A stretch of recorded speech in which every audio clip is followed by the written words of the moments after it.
پیش لفظ۔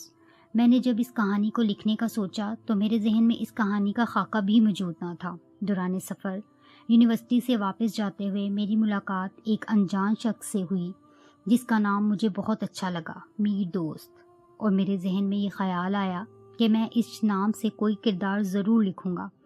تو آج اس کردار کو لکھنے کی بھی میں نے ناکام سی کوشش کی ہے، اس امید کے ساتھ کہ پڑھنے والے اسے پسند کریں گے۔ اس کہانی کا تعلق ہرگز اس شخص سے نہیں ہے، بس میں نے اس کا نام استعمال کیا ہے۔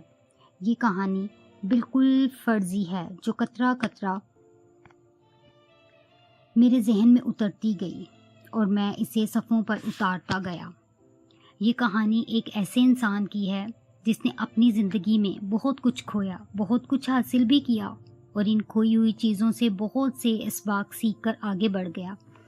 اور اس کردار میں کہیں نہ کہیں ہم سب کی بھی تشبیہ موجود ہے، کیونکہ ہم میں سے بہت سے لوگوں نے اپنی زندگی میں بہت کچھ کھویا اور پھر اس کے بدلے میں بہت کچھ پایا۔ میں نے اس کہانی کو بڑی محبت اور چاہت سے لکھا ہے۔ میں اس کہانی کو لکھتے ہوئے بہت سی جگہ پہ رویا بھی اور بہت سی جگہ پر دل کھول کے ہنسا بھی ہوں، اور امید کرتا ہوں کہ ان جذبات سے آپ تمام پڑھنے والے بھی گزریں گے۔ شروع اللہ کے نام سے جو بڑا مہربان اور رحم کرنے والا ہے۔ عبدالحسیب، 26 نومبر 2020۔